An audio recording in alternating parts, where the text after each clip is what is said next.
BJP independent సంస్థలు ఏవైతున్నాయో CBI ED కేసులలో వీళ్ళ ఇన్ఫ్లుయెన్స్ ఉందని చెప్తే దాని మీద Rahul booked for provoking revolution against Indian state అని కేసు బుక్ చేసిండు. నా ఉద్దేశంలో ఆయనంత సీరియస్గా లేదు, వాస్తవాలు చెప్పిండు.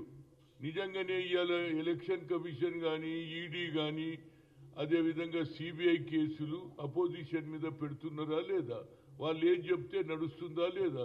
ఇంతకుముందు యూపీఏ ప్రభుత్వంలో ఎన్నడూ కూడా మేము ఇన్ఫ్లుయెన్స్ చేయలే, ఈడీ మీద చేయలే, సిబిఐ మీద చేయలే, ఎలక్షన్ కమిషన్ ఇండిపెండెంట్ ఆర్గనైజేషన్, దానికి ఒక విధమైనటువంటి సంస్థలకు దూరం ప్రభుత్వం వాళ్ళ దాంట్లో ఇంటర్ఫరెన్స్ కాక ఇప్పుడు అన్ని ఇంటర్ఫరెన్స్ అవుతున్నది.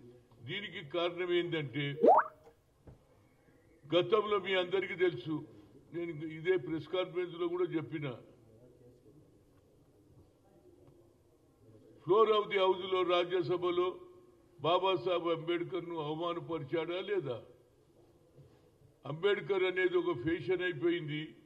అంబేద్కర్ అంబేద్కర్ 6 సార్లని, దీని బదులు దేవుని పూజ చేసిన స్వర్గంకు పోతామని చెప్పడం జరిగింది. అది ఎంత పెద్ద అవమానం అంటే, కాన్స్టిట్యూషన్ రాసిన వ్యక్తి, ఈ దేశాన్ని దిక్సూచి అట్టడుగున ప్రజానికానికి న్యాయం చేసిన వ్యక్తికి ఓటు హక్కు కూడా, అదానికి ఒకే ఓటు, రిక్షా దొక్కేవానికి, రైతు కూలీకి కూడా ఒకే ఓటు, అలాంటి ఏదైతే సంవిధానం రాసినటువంటి వ్యక్తికి అవమానం చేయడం మొదటి తప్పు. దాని మీద నేను ఆల్రెడీ అంబర్పేట్ పోలీస్ స్టేషన్లో గతంలో ఏది అప్లికేషన్ కూడా ఇచ్చా. ఇంతవరకు లేదు. ఇప్పుడు ఆల్మోస్ట్ నెల రోజులు అవుతుంది. అది కాకముందే ఇక ఆయన ఎవరు, మోహన్ భగత్, ఆర్ఎస్ఎస్ నాయకుడు, బీజేపీ ఏది రిమోట్ కంట్రోల్, ఆయన అన్నట్టు ఏంటంటే స్వాతంత్రం 1947లో రాలేదు. ఏదైతే అయోధ్యలో రాముని గుడి కట్టిన తర్వాతనే నిజమైన స్వాతంత్రం వచ్చిందంటే ఇంతకంటే అవమానం ఏమైనా ఉన్నదండి. స్వాతంత్రం గురించి ఎంతో మంది మహానుభావులు ప్రాణాలు అర్పించిండ్రు, జైల్లోకి పోయిండ్రు. పండిట్ జవహర్లాల్ 14 ఏళ్లు పోయిండు. అదేవిధంగా షహీద్ భగత్ సింగ్ తన ఉరి శిక్ష కూడా తీసుకున్నాడు దేశం గురించి. ఇలాంటి ఎంతో మంది మహానుభావులు చేస్తే వాళ్ళందరినీ హర్ట్ చేసినా లేదా. చిన్న పిల్లవాడిని అడిగితే చెప్తారు ఎప్పుడు వచ్చిందా స్వాతంత్రం అంటే 1947 అంటాడు. ఈయన కొత్త చరిత్ర రాస్తున్నాడు. కనుక మోహన్ భగత్ మీద కేసు పెట్టాల్సిందే. అదే అస్సాంలో రాహుల్ గాంధీ మీద కేసు రిజిస్టర్ అవుతుంది, ఇక్కడ ఎందుకు కాదని అడుగుతున్నా. ఇక్కడ ప్రభుత్వాన్ని నేను కోరుతున్నా, తప్పనిసరిగా మోహన్ భగత్ మీద కేసు పెట్టాలి. లేకపోతే వచ్చే తరంలో పిల్లలందరూ కూడా ఏమంటాడు, అయోధ్యలో గుడి కట్టినాకనే నిజమైన స్వాతంత్రం అంటే ఎంత అవమానం అండి మనకు. ఎంతమంది త్యాగమూర్తులు, మా తాత ముత్తాతలు కూడా దేశ స్వాతంత్రం గురించి పోరాడిండ్రు. అన్ని కుటుంబాల వాళ్ళు పోరాడిండ్రు. అందులో హిందూ లేదు, ముస్లిం లేదు, క్రిస్టియన్ అందరూ ఫైట్ చేశారు. అలాంటి మాటలు మాట్లాడినా ఈ రాష్ట్రంలో ఉన్న ఏదైతే బీజేపీ ఎంపీలు ఒక్కడు మాట్లాడాడేమిరా బాబు. ఇంత దిగజారుడా. రోజు స్టేట్మెంట్లు ఇస్తారు రేవంత్ రెడ్డి మీద, అదైతుంది అది జరగలే, రైతు రుణమాఫీ కాలే, అది ఇయ్యలే, ఇది ఇయ్యలే, ఇవన్నీ చెప్తారు. కానీ మరి మోహన్ భగత్ మీద ఎందుకు మాట్లాడతలేరు. అదే మా అందరికీ అగౌరవపరిచారు బాబు, నీకు కూడా అగౌరవపరిచారు. స్వాతంత్రం ఎప్పుడు వచ్చిందంటే చిన్న పిల్లవాడు చెప్తాడు 1947లని. దీని మీద తప్పనిసరిగా రాష్ట్ర ప్రభుత్వాన్ని కోరుతున్నా.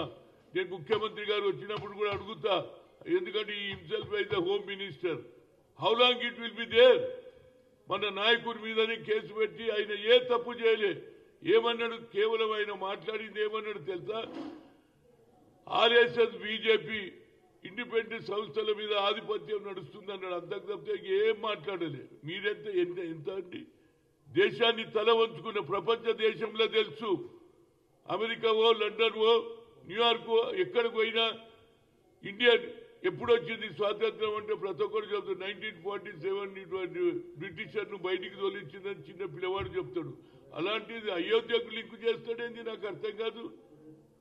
అంబేద్కర్కి అవమానం చేస్తాడు కనుక తప్పనిసరిగా ఇక యుద్ధమే యుద్ధం తప్పనిసరిగా వీళ్ళిద్దరి మీద ఏది ఆయనైతే హోమ్ మినిస్టర్ ఆయన వచ్చిండు ఆయనకి ఇక్కడ కూడా మనం ఎక్కడికి పోతే ఆయనకు కూడా మనం కూడా వ్యతిరేకంగా నినాదాలు ఇవ్వాలి అదేవిధంగా మోహన్ భగత్ మీద కేసు రిజిస్టర్ కావాలి ఇప్పటికన్నా అమిత్ షా ఎందుకు సారి అడుగుతలేడు తప్పు జరిగింది అంబేద్కర్కి అవమానం చేసినవా లేదా రాజ్యాంగం రాసిన వ్యక్తికి గుళ్ళ దగ్గర రాలే బావుల దగ్గర పోనీలే అలాంటిది రాజ్యాంగంలో అందరికీ అధికారం ఇచ్చిన దేవుడు అందరికీ అలాంటి దేవుణ్ణి అవమానం చేశారు ఇంకా మీది నుంచి స్వాతంత్రంలో ఏదైతే పోరాడి స్వాతంత్రం తెచ్చుకున్నామో కట్టె లేకుండా తుపాకీ లేకుండా మహాత్మా గాంధీ పండిట్ జవహర్లాల్ నెహ్రూ సర్దార్ వల్లభాయ్ మౌలానా గారు అందరూ కూడా పార్టిసిపేట్ చేసి స్వాతంత్రం తెస్తే ఆ చరిత్రను వక్రీకరిస్తున్నారు కాబట్టి నేను అంబర్పేట్ పోలీస్ స్టేషన్లో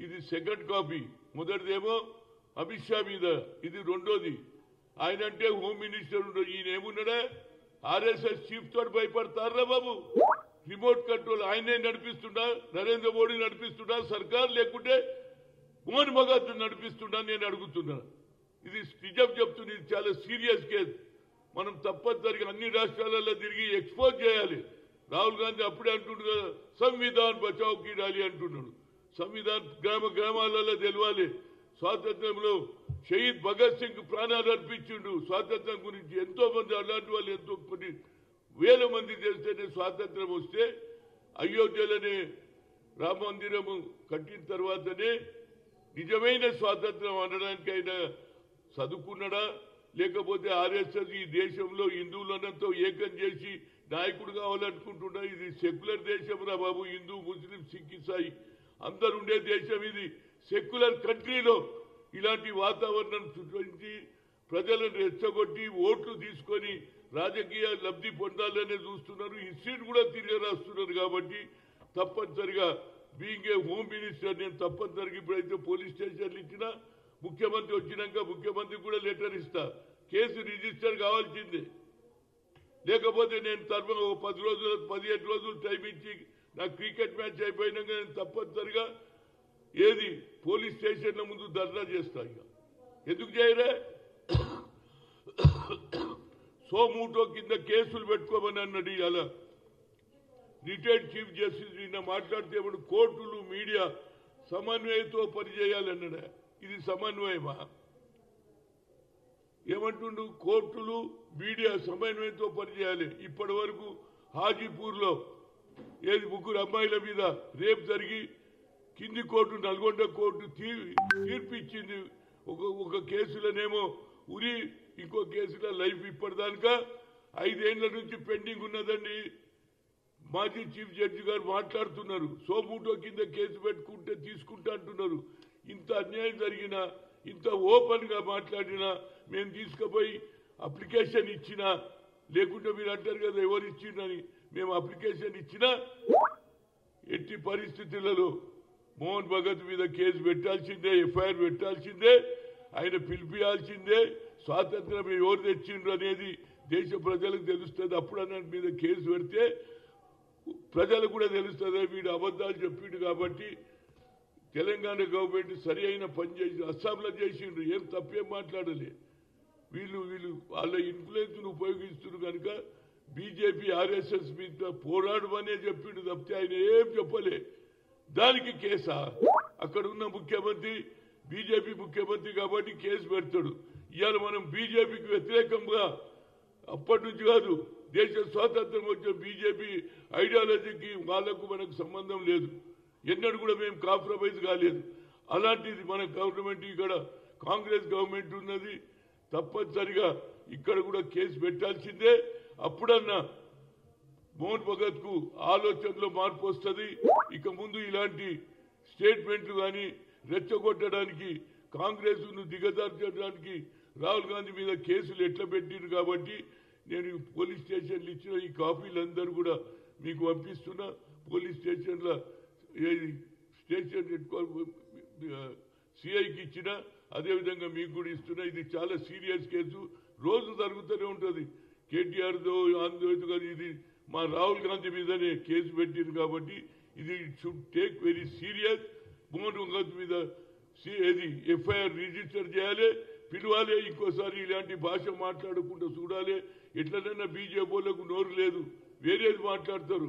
కానీ ఎవరు ఆర్ఎస్ఎస్ చీఫ్ వ్యతిరేకంగా మాట్లాడే ధైర్యం ఎవరికి లేదని మీ ద్వారా తెలియజేస్తున్నా.